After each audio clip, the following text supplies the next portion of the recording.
Hello students, class 12th accountancy unit 6 cash flow statement हम लोगों ने स्टार्ट किया था जिसमें हमने लास्ट वीडियो में कैश फ्लो स्टेटमेंट के फॉर्मेट को देखा था। हमारा ड्यूरिंग द ईयर कैश का क्या फ्लो है, इसको जानने के लिए हम कैश फ्लो स्टेटमेंट प्रिपेयर करते हैं कि कितना कैश का इनफ्लो हुआ और कितना कैश का आउटफ्लो हुआ। ये चीज़ हम देखने के लिए 3 एक्टिविटी यहाँ पर आपका दिया गया है फॉर्मेट में। एक है आपका cash flow from operating activities, जो बिजनेस के ऑपरेशन से रिलेटेड होता है। इससे कितना कैश फ्लो होता है, मतलब कितना कैश का इनफ्लो या कितना कैश का आउटफ्लो होता है, हमें cash flow from operating activities से पता चलेगा। फिर इन्वेस्टिंग एक्टिविटी से आपका कैश का क्या फ्लो हुआ है, यानी कितना इनफ्लो आ गया कितना आउटफ्लो हुआ, वो हम cash flow from investing activities में दिखाएंगे। और फिर हमारा लास्ट जो है cash flow from financing activities होता है, जिससे हम पता करेंगे कि फाइनेंसिंग एक्टिविटी में आपका कैश का कितना इनफ्लो हुआ और कितना आउटफ्लो हुआ। ये कुछ हम इसमें कैलकुलेट करते हैं। तो सबसे पहले हम लोगों ने फॉर्मेट को डिस्कस कर रखा है लास्ट के वीडियो में। हम आपका एक प्रैक्टिकल क्वेश्चन बताएंगे जिसमें आपका तीनों आ जाएगा, यानी cash flow from operating activities, investing activities and financing activities, तीनों इसमें आपका कवर होगा। चलिए, तो एग्जाम्पल नंबर 33 हम देखेंगे और इसके क्वेश्चन को हम सॉल्व करेंगे, जिससे कि हमारा तीनों एक्टिविटी एक साथ कवर हो जाए। इसमें आपका है following are the balance sheets of Gujarat Spinning Mill Limited. Gujarat Spinning Mill का लिमिटेड का आपका बैलेंस शीट यहाँ पर गिवन है, और इस बैलेंस शीट की सहायता से आपको कैश फ्लो स्टेटमेंट जो है वो प्रिपेयर करना है। चलिए, सबसे पहले हम स्टार्ट करेंगे यहाँ पर cash flow from operating activities से, जिसमें सबसे पहले हमको इसमें कैलकुलेट करना होगा नेट प्रॉफिट बिफोर टैक्स। यहाँ पर है आपका नेट प्रॉफिट बिफोर टैक्स। जो आपका net profit and loss account जब आप प्रिपेयर करते हो, तो जो नेट प्रॉफिट होगा, इसी नेट प्रॉफिट में से आपका रिजर्व का में ट्रांसफ़र होता है पैसा, इसी नेट प्रॉफिट में से आप डिविडेंड देते हो और इसी नेट प्रॉफिट में से आप टैक्स देते हो। तो यहाँ पर जो आपको प्रॉफिट लेना है वो आफ्टर एप्रोप्रिएशन नहीं बल्कि बिफोर एप्रोप्रिएशन लेना है।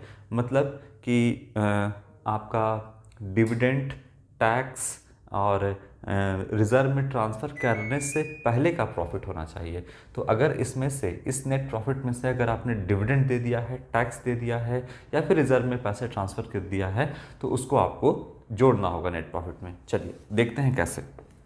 देखिए, यहाँ पर आपका रिज़र्व एंड सरप्लस दिया हुआ है 3,05,000 का करंट ईयर का, और प्रीवियस ईयर का है 2,10,000 का। लेकिन इसमें नोट्स भी दिया हुआ है यहाँ पर कि किस तरीके से जो है आपका 2,10,000 से 3,05,000 हुआ है। देखिए, यहाँ पर प्रॉफिट एंड लॉस बैलेंस दिया है 2017 का जो है आपका वो है 1,10,000, और 2018 का जो है वो आपका यहाँ पर दिया हुआ है 1,90,000। तो 1,10,000 और यहाँ पर 1,90,000, तो जो प्रॉफिट हुआ आपका यहाँ पर 80,000 हुआ नेट प्रॉफिट। अच्छा, तो इसमें से क्या कोई रिज़र्व में पैसा ट्रांसफ़र हुआ है? हाँ, हुआ है। यहाँ पर कैसे पता चलेगा? तो 2017 में जो जनरल रिज़र्व है वो 1,00,000 रुपये का है, और 2018 में जो है वो रिज़र्व 1,15,000 का हो गया है। क्या मतलब है इसका? इसका मतलब कि दोनों का बीच का डिफरेंस को हमको लेना है, और डिफरेंस क्या है? 1,00,000 का था और 1,15,000 हो गया, तो मतलब 15,000 रिज़र्व में ट्रांसफ़र हो गया है आपका। इसको जो ट्रांसफ़र हुआ है वो प्रॉफिट में से ही ट्रांसफ़र हुआ होगा, तो हमको बिफोर आपका टैक्स निकालना है प्रॉफिट। तो बिफोर निकालने के लिए अगर कोई रिज़र्व है, डिविडेंड है, टैक्स है, तो उसको हम ऐड कर देंगे। अगर हम इसमें से अप्रोप्रिएशन कर दिए हैं तो फिलहाल 15,000 का यहाँ पे दिख रहा है, 15,000 को ऐड कर देंगे तो नेट प्रॉफिट जो है आपका बिफोर टैक्स यहाँ पर आ जाएगा 95,000 रुपीज़। और इसको हम यहाँ पर लिखते हैं 95,000 रुपीज़, इनर कॉलम में लिखेंगे नेट प्रॉफिट बिफोर टैक्स। अच्छा, ये हो गया आपका कोई भी अगर इसमें से आप डिविडेंड देते, चाहे आपका इंटरिम डिविडेंड होता, प्रपोज डिविडेंड प्रीवियस ईयर का होता या कोई टैक्स होता, अगर आप इसको दे दिए रहते प्रॉफिट में से तो वो सब कुछ इसमें आप ऐड कर देते। क्या निकालने के लिए? नेट प्रॉफिट बिफोर टैक्स निकालने के लिए आप ये सारा काम करते। फिलहाल यहाँ पर रिजर्व में पैसा ट्रांसफ़र किया गया था जिसको हमने ऐड कर दिया और नेट प्रॉफिट बिफोर टैक्स हमने यहाँ पर निकाल लिया। अच्छा, इसके बाद हम क्या करेंगे? तो इसके बाद जो है हम adjustments for non cash and non operating item को यहाँ पे लिखेंगे। Adjustment for non cash and non operating items यहाँ पे हम दिखाएंगे। चलिए, सबसे पहले इसमें क्या है आपका, कोई भी नॉन कैश एक्सपेंस क्या क्वेश्चन में दिया है, क्या कोई डेप्रिसिएशन वगैरह दिया है? तो फिलहाल इसमें कोई डेप्रिसिएशन नहीं दिया हुआ है। क्या गुडविल रिटर्न ऑफ दिया है, क्या प्रिलिमिनरी एक्सपेंस दिया हुआ है, क्या आपका discount on issue of debenture ये सब कुछ दिया हुआ है, क्या loss on sales of machinery ये सब कुछ दिया है? नहीं दिया हुआ है इसमें। तो क्या दिया हुआ है, एक आपका सवाल के लास्ट में देखोगे क्वेश्चन क्लास में, total interest paid on long term borrowing during the year amounted to ₹37,800। ये जो आपका दिया हुआ है इंटरेस्ट पेड, ये किस कहाँ पर आएगा? आपका इंटरेस्ट पेड जो है आपका यहाँ पर आएगा फाइनेंसिंग एक्टिविटीज़ में। इंटरेस्ट पेड, कितना इंटरेस्ट पेड किया गया है? ₹37,800 यहाँ पर इंटरेस्ट का पेड किया गया है। इंटरेस्ट पेड जो है वो फाइनेंसिंग एक्टिविटीज़ में क्यों आएगा? क्योंकि देखिए, आपने जो है लोन लिया तो कैश का इनफ्लो हुआ होगा तो उसे आप प्लस करोगे, लेकिन जो इंटरेस्ट पे करोगे उससे कैश का आउटफ्लो होगा, कैश जाएगा बिजनेस से। तो यहाँ पर इसे हम माइनस में दिखाएंगे 37,500। फाइनेंसिंग एक्टिविटीज़ में इसलिए आया क्योंकि लोन लेना जो है वो आपका फाइनेंसिंग एक्टिविटी है, वहाँ से आपका वित्त का यानी पैसे का जुगाड़ होता है कंपनी का, तो वो फाइनेंसिंग एक्टिविटी है। तो इस पे अगर आप इंटरेस्ट पे करते हो लोन पे तो वो भी फाइनेंसिंग एक्टिविटीज़ में आएगा। तो यहाँ पे इंटरेस्ट पे जो है 37,500 हमने यहाँ माइनस कर दिया, वहाँ तो माइनस कर दिया, लेकिन यहाँ पर क्या करेंगे, यहाँ पे हम ऑपरेटिंग एक्टिविटीज़ में प्लस कर देंगे क्या? इंटरेस्ट पेड प्लस कर देंगे। यहाँ पर इंटरेस्ट पेड कितना? 37,500। क्यों प्लस कर देंगे? देखिए, जो हमने यहाँ पर नेट प्रॉफिट निकाला, यानी जो प्रॉफिट एंड लॉस अकाउंट हम लोगों ने बनाया होगा, तो इंटरेस्ट पेड जो है प्रॉफिट एंड लॉस के डेबिट साइड में हमने दिखाया होगा, और डेबिट में दिखाने के बाद ही आपका नेट प्रॉफिट यहाँ पर जो है 95,000 आया होगा। और जो आपका इंटरेस्ट पेड है वो फाइनेंसिंग एक्टिविटी में से तो माइनस कर देंगे, यहाँ पर से हमने माइनस कर दिया, और यहाँ पर अगर हम प्लस नहीं करेंगे तो इसका डुअल इफेक्ट पड़ जाएगा। कैसे पड़ जाएगा? देखिए, एक बार नेट प्रॉफिट को तो आपने ऑलरेडी प्रॉफिट एंड लॉस के डेबिट में दिखाया, जिसकी वजह से आपका यहाँ पर नेट प्रॉफिट 95 दिख रहा है। अगर आप वहाँ पर फिर से माइनस कर दोगे तो नेट प्रॉफिट में तो एक बार आपने माइनस किया ही प्रॉफिट एंड लॉस को डेबिट करके, और दोबारा फिर यहाँ पर माइनस कर दोगे, यहाँ पर ऐड नहीं करोगे और सीधा वहाँ माइनस कर दोगे 37,500 का, तो ये डुअल इफेक्ट पड़ जाएगा। एक बार तो डेबिट करके प्रॉफिट आया ही है और एक बार फिर से वहाँ से आप माइनस कर दोगे, तो दो बार यहाँ पर जो है डिडक्ट हो जाएगा। एक बार नेट प्रॉफिट एंड लॉस के डेबिट में हुआ ही है और एक बार और यहाँ पे कर दोगे, तो फिर इससे क्या होगा? आपका प्रॉफिट रिड्यूस हो जाएगा, यानी जो प्रॉफिट एक्चुअल में होना चाहिए वो प्रॉफिट आपका दिखेगा नहीं। इसीलिए क्या करेंगे, यहाँ पर हम इंटरेस्ट पेड को एक बार ऐड कर देंगे, इंटरेस्ट पेड को एक बार ऐड करेंगे और वहाँ पर लेस कर देंगे ताकि हम डुअल इफेक्ट से बच सके। ठीक है, तो यहाँ पर हमने इंटरेस्ट पेड जो है ऐड कर दिया। कोई भी आपका नॉन कैश यहाँ पर नहीं है, तो आपका निकल आएगा ऑपरेटिंग प्रॉफिट। यहाँ पर आपका निकल के आता है, यहाँ पे ऑपरेटिंग प्रॉफिट हमारा यहाँ पर निकल के आया। लेकिन कैसा ये ऑपरेटिंग प्रॉफिट है? Before working capital changes, before working capital changes. ये जो आपका ऑपरेटिंग प्रॉफिट आया है ये net profit operating profit before working capital changes है और ये है आपका 1,32,800 रुपया। सारा अभी इनर कॉलम में हम दिखाएंगे। ऑपरेटिंग प्रॉफिट ही है ये, लेकिन बिफोर वर्किंग कैपिटल चेंजेस, यानी अभी तक हमने इसमें करंट एसेट और करंट लायबिलिटीज़ का जो है कैलकुलेशन नहीं किया है, इसलिए हम इसको लिखे हैं बिफोर वर्किंग कैपिटल चेंजेस। अब यहाँ पर हम कैलकुलेशन करेंगे जो आपका करंट एसेट है और करंट लायबिलिटीज़ है उसका। सबसे पहले हम देखते हैं क्या क्या ऐड होगा, है ना। तो देखिए, कैश का इनफ्लो या आउटफ्लो हमको देखना है। अगर करंट एसेट जो है वो डिक्रीज़ होगा तो प्लस करेंगे, और अगर करंट एसेट इंक्रीज़ होगा तो माइनस करेंगे। करंट लायबिलिटीज़ अगर इंक्रीज़ होगा तो प्लस करेंगे, करंट लायबिलिटीज़ अगर डिक्रीज़ होगा तो माइनस करेंगे। कैसे, इसको हम थोड़ा सा यहाँ पर समझते हैं। देखिए, यहाँ पर करंट एसेट में आप एसेट साइड में आ जाइए और करंट एसेट में आइए। करंट एसेट में सबसे पहला आपका है इन्वेंट्री है, दूसरा है आपका ट्रेड रिसीवेबल है। तो देखिए यहाँ पर आपका थर्ड नंबर में नोट्स में लिखा हुआ है कि ट्रेड रिसीवेबल जो है, ट्रेड रिसीवेबल में आपका दो चीज़ आता है, आपको मैंने बताया था, एक सन्ड्री डेटर आता है और एक आपका बिल्स रिसीवेबल आता है। तो इन्वेंट्री आपका यहाँ पर सबसे पहला है, और इन्वेंट्री है कितना, प्रीवियस ईयर जो है आपका वो 2,10,000 का है, और अब जो इन्वेंट्री है वो बढ़ गया है, और बढ़ के कितना हो गया आपका इन्वेंट्री 2,80,000। तो यहाँ पर सबसे पहले इन्वेंट्री क्या है आपका, माइनस करेंगे इन्वेंट्री को। यहाँ पर हम लिख देते हैं, सीधा ऐसे लिखते हैं यहाँ पर इन्वेंट्री।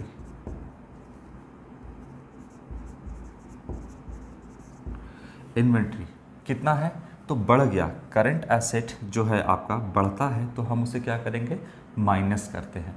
क्यों माइनस करते हैं, देखिए इन्वेंट्री की अगर हम बात करें या स्टॉक की अगर हम बात करें, वो बढ़ रहा है तो कैश पे क्या इम्पैक्ट, आप जो है इन्वेंट्री परचेज कर रहे हो, आप खरीद रहे हो, किसके लिए, ठीक है बेचने के लिए आप खरीद रहे हो, तो आपने इन्वेंट्री परचेज किया तो कैश तो चला जाएगा ना। और हमको क्या बना रहे हैं, हम बना रहे हैं यहाँ पे कैश फ्लो स्टेटमेंट, यहाँ पे हम प्रिपेयर कर रहे हैं।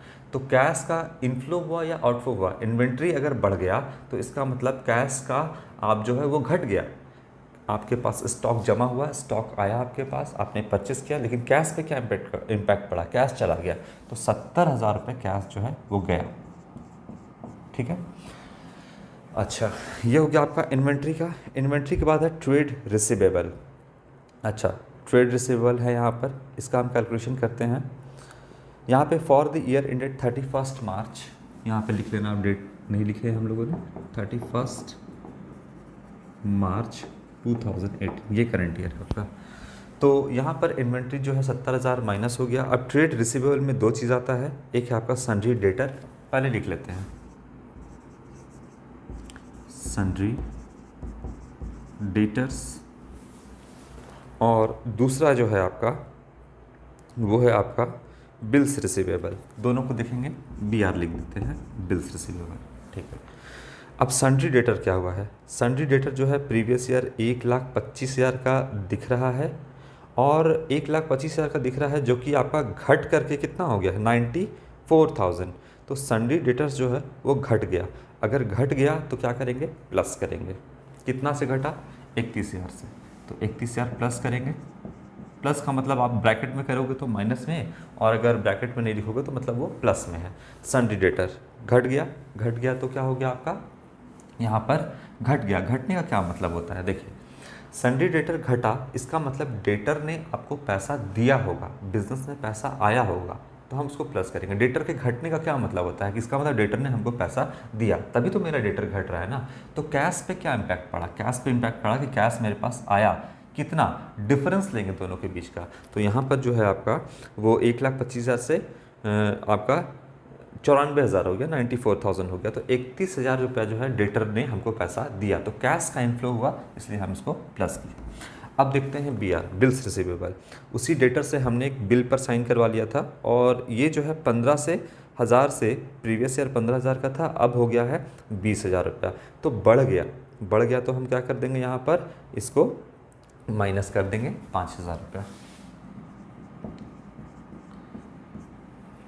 ठीक है। इसका मतलब है कि कैश जो है आपका वो इनफ्लो नहीं हुआ, बिजनेस में नहीं आया, आपका बिल्स रिसीवेबल जो है बढ़ गया, मतलब पर्चा पे आपने साइन करा लिया लेकिन कैश नहीं आया, तो यहाँ पर आपका माइनस हो जाएगा 5000 रुपीज़। क्लियर है बात। तो सन्ड्री डेटर हो गया, यहाँ पर इन्वेंट्री और बिल्स रिसीवेबल। अब आते हैं हम करंट लायबिलिटीज़ में। करंट लायबिलिटीज़ में क्या है, ट्रेड पेबल है। ट्रेड पेबल का कोई नोट्स आपका अलग से दिया नहीं है। ट्रेड पेबल में आपका दो चीज़ आता है, एक हो गया आपका क्रेडिटर्स और दूसरा बिल्स पेबल, लेकिन इसको जो है अलग करके नहीं दिया है, तो जैसा है हम वैसा ही लिखेंगे। ट्रेड पेबल करंट लायबिलिटीज़ होता है, ट्रेड पेबल्स। अब ये बढ़ा या घटा, अगर बढ़ेगा तो प्लस करेंगे, घटेगा तो माइनस करेंगे। देखते हैं,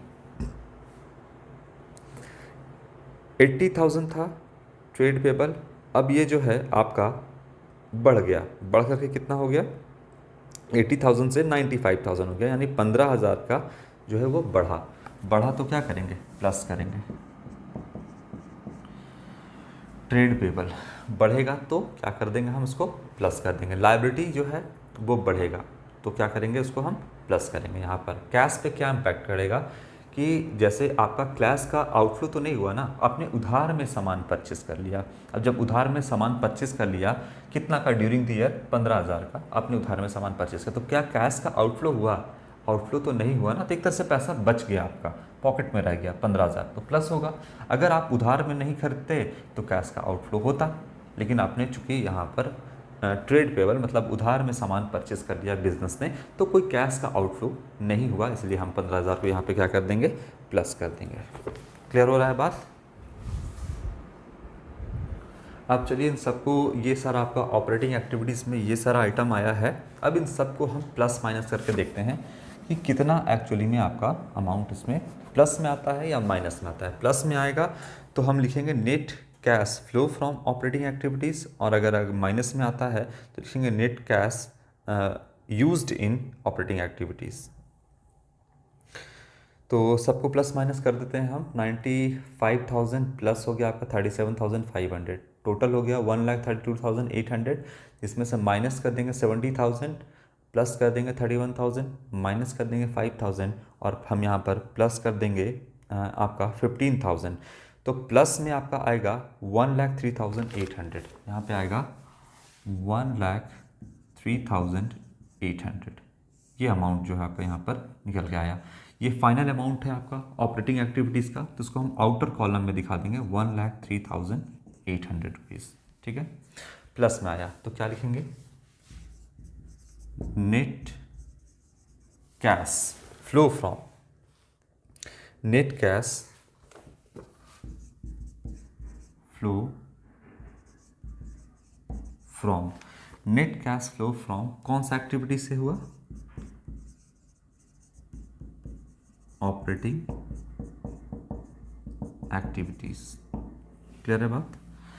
तो यहाँ पर net cash flow from operating activities यहाँ पर प्लस में आया बैलेंस। ठीक है, ये आपका पहला एक्टिविटी हो गया। इसके बाद हम आते हैं इन्वेस्टिंग एक्टिविटीज़ पर। इन्वेस्टिंग एक्टिविटीज़ पर आइएगा आप, तो देखिए कि इन्वेस्टमेंट कहाँ होता है, यानी कि आप अगर कोई इन्वेस्टमेंट परचेस किया है, सेल किया है, अगर आपने कोई फिक्स एसेट परचेस किया है, सेल किया है, तो वो सारा कुछ आपका इन्वेस्टिंग एक्टिविटीज़ में आएगा। तो यहाँ पर सबसे पहले आपका ऑपरेटिंग एक्टिविटीज़ हम लोगों ने कंप्लीट किया। अब आते हैं इन्वेस्टिंग एक्टिविटीज़ में। क्या क्या है आपका इन्वेस्टिंग एक्टिविटी में, अब हम वो देखते हैं। देखिए, नॉन करेंट एसेट में आ जाइए, और नॉन करेंट एसेट में जो है फिक्स्ड एसेट पर आइए। फिक्स्ड एसेट में जब आप आइएगा तो यहाँ पर आप देखोगे कि प्रीवियस ईयर में 5 लाख का फिक्स एसेट है, और जो है करंट ईयर में आपका 2018 में ये हो गया है 7 लाख का, तो 5 लाख और अब हो गया है 7 लाख। इसका मतलब कि 2 लाख का फिक्स एसेट बढ़ा है। क्यों बढ़ा होगा, इसका मतलब कि आपने फिक्स एसेट परचेज किया होगा। तो यहाँ पर इन्वेस्टिंग एक्टिविटीज़ में आ जाइए और लिखिएगा यहाँ पर purchase of fix asset, purchase of fixed assets. Fix asset आपने परचेज किया होगा। अच्छा, तो 5 लाख का था, अब हो गया है 7 लाख का, तो 2 लाख का परचेस किया होगा। कितने का परचेस किया होगा? 2 लाख रुपए का परचेस किया होगा। प्लस में होगा या माइनस में होगा, आपको देखना है कि फिक्स एसेट परचेस किया, ठीक है, कैश पे क्या इम्पैक्ट पड़ रहा है, कैश का फ्लो, क्या कैश आ रहा है या कैश जा रहा है, क्या कैश का इनफ्लो है या कैश का आउटफ्लो है। अगर इनफ्लो है तो प्लस करेंगे, आउटफ्लो है तो माइनस करेंगे, कैश जा रहा है तो। बताइए, फिक्स एसेट परचेस किया तो एसेट, फिक्स एसेट तो आएगा लेकिन कैश जाएगा बिजनेस से, इसीलिए इसको हम क्या कर देंगे, माइनस में कर देंगे, ब्रैकेट में कर देंगे। क्लियर हो रहा है बात? इसके बाद आपका नॉन करेंट इन्वेस्टमेंट है। प्रीवियस ईयर में जो आपका नॉन करेंट इन्वेस्टमेंट है वो 70,000 का दिख रहा है, और जो इस ईयर का है 2018 में, ये 56,000 रुपये का आपका दिख रहा है। इसका मतलब क्या है कि नॉन करेंट इन्वेस्टमेंट पहले ज़्यादा था, अब कम हो गया। इसका मतलब आपने नॉन करेंट इन्वेस्टमेंट जो है वो सेल कर दिया है। तो यहाँ पर लिखेंगे sale of non current investments, sale of non current investment. कितना हो गया? 70,000 था और 56,000 आपका यहाँ पर हो गया, तो 14,000 का आपने बेच दिया। अब बताइए, ये 14,000 प्लस में होगा या माइनस में होगा? बेच दिया, इन्वेस्टमेंट तो आपका गया लेकिन कैश का इनफ्लो हुआ 14,000 रुपये का, दोनों के बीच का डिफरेंस लेना है। इनफ्लो हुआ कितना? 14,000 का, तो हम इसको प्लस कर देंगे। ठीक है, और कोई यहाँ पर एक्टिविटीज़ आपको नज़र आ रहा है? नहीं। तो इन्वेस्टिंग एक्टिविटीज़ में आपका इतना ही होगा। दो ही आइटम आपका यहाँ पर है, purchase of fix asset and sale of non current investment. तो 2 लाख का जो है कैश का आउटफ्लो हुआ, और इनफ्लो जो है वो मात्र 14,000 रुपये का यहाँ हुआ। तो नेट कैश यूज्ड इन, यहाँ पे लिखेंगे investing activities.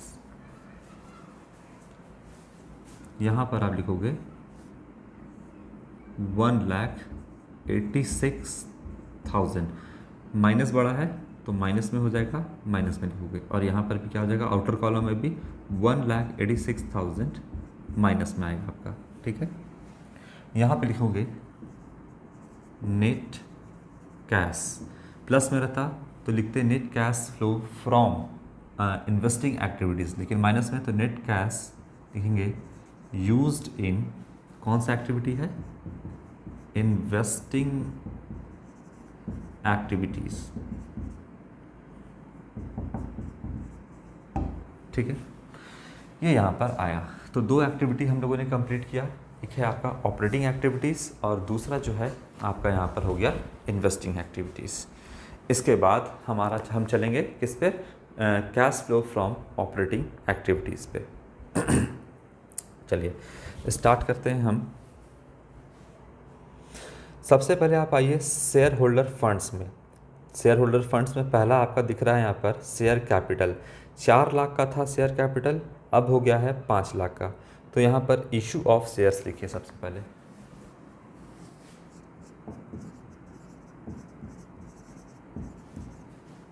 Issue of shares 4 lakh का था पहले, अब हो गया है 5 लाख का। इसका मतलब है कि आपने शेयर इशू किया होगा, तभी जो है आपका यहाँ पर शेयर कैपिटल में इंक्रीमेंट हुआ, वो बढ़ा। तो शेयर इशू किया होगा तो क्या कैश आया होगा या कैश गया होगा?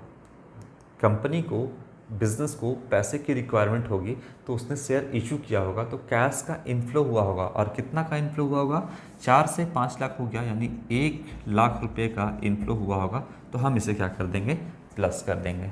क्लियर है? तो यहाँ पर शेयर इशू किया गया होगा 1 लाख रुपए का। इसके बाद और कैश का क्या इनफ्लो हो सकता है, तो आप देखिए यहाँ पर आपका है long term borrowing. Long term borrowing में सबसे पहले आप आ जाओ, यहाँ पर दिया हुआ है डिबेंचर, 12% डिबेंचर 2 लाख का है, और अब हो गया है वो 1.5 लाख रुपए का। डिबेंचर पहले है 2 लाख का और अब हो गया है 1.5 लाख रुपए का। तो इसका मतलब कि रिडम्पशन किया गया होगा डिबेंचर का। तो आप लिखोगे यहाँ पर रिडम्पशन ऑफ डिबेंचर्स। ठीक है, 2 लाख का यहाँ पर आपका दिया हुआ है बैलेंस, कितना है, हाँ 2 लाख का, अब हो गया है 1,50,000, इसका मतलब 50,000 का डिवेंचर को आपने क्या होगा, रिडीम किया होगा, लोन का रीपेमेंट किया होगा। अब 50,000 का जब आप रीपेमेंट करोगे तो बताओ, यहाँ पे लिख दो पहले 50,000, 50,000 कैश का इनफ्लो हुआ होगा या आउटफ्लो हुआ होगा? कैश गया होगा, आया होगा, आपने रिडीम किया, आपने वापस किया लोन को, तो कैश चला गया होगा। और कैश चला जाएगा तो क्या लिखोगे आप, इसको माइनस में लिखोगे, तो आप इसको ब्रैकेट में कर दो 50,000 माइनस में। इसके बाद क्या है आपका वो देखते हैं। आपका इसके बाद है 14% मॉर्गेज लोन। ये आपका जो है 1,00,000 से कितना हो गया है, 1,60,000, तो 14% आपका यहाँ पर मॉर्गेज लोन है। यहाँ पर लिखो 14% का है, हाँ।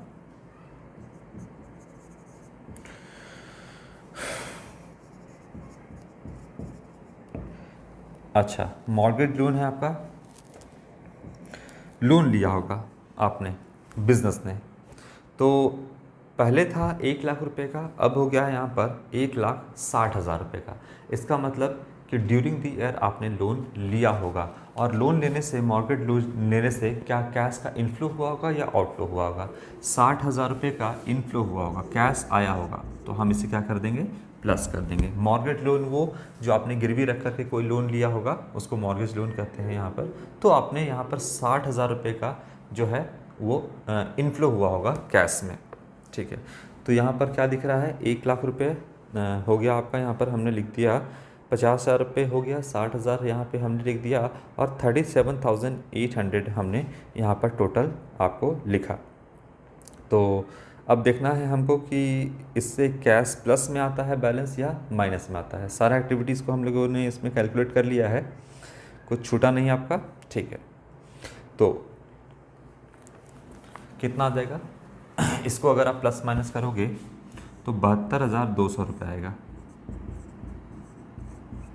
72,200 रुपये यहाँ पर आपका आएगा, और यही आपका आउटर कॉलम में भी जाएगा 72,200 रुपीज़, ठीक है। अब प्लस में आया या माइनस में आया? प्लस में आया, तो क्या लिखोगे आपको यहाँ पर, नेट कैश फ्लो फ्रॉम, है ना। अगर माइनस में आता क्या लिखते हैं, net cash used in financing activities. यहाँ पर प्लस में आया है तो net cash flow from financing activities.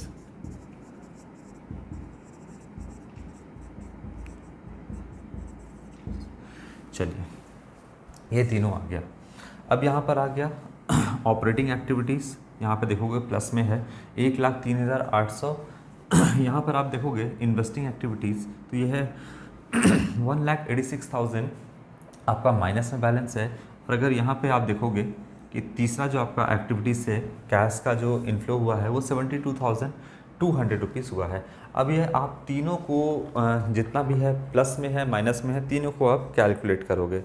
तो तीनों को कैलकुलेट जब आप करोगे यहाँ पर, तो फाइनली आपका जो है वो 10,000 बैलेंस माइनस में आएगा। तीनों को जोड़ोगे, इसको जोड़ोगे, इसको भी आप ऐड करो, इसको भी ऐड करो, तो दोनों को ऐड करो और 1,86,000 को वहाँ पर माइनस करो।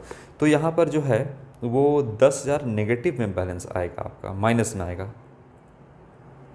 ठीक है। तो यहाँ आप लिखो net cash decrease in cash and cash equivalent. Net cash decrease in cash and cash equivalent, यहाँ पर हो गया आपका कितना, तीनों को कैसे करोगे, A + B + C करोगे, तो फाइनली आपका जो है यहाँ पर निगेटिव में आएगा 10,000 रुपये। 10,000 आएगा तो इसको आप क्या लिख दो, यहाँ पर ब्रैकेट में लिख दो। इसके बाद आप करोगे ओपनिंग बैलेंस। यहाँ पर क्या है, कैश एंड कैश इक्विवेलेंट का ओपनिंग बैलेंस क्या आपका, देखिए ऑलरेडी आपके क्वेश्चन में दिया हुआ है। ओपनिंग बैलेंस जो है आपका वो 70 दिया हुआ है। तो ओपनिंग बैलेंस ऑफ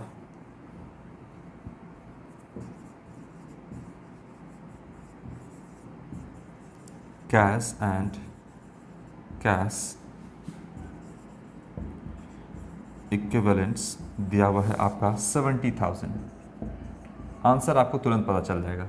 देखिए ओपनिंग बैलेंस आपका कितना दिया हुआ है, 70,000 दिया हुआ है, तो यहाँ पर क्लोजिंग बैलेंस कितना होगा, 60,000 रुपये दिया हुआ है। यहाँ पे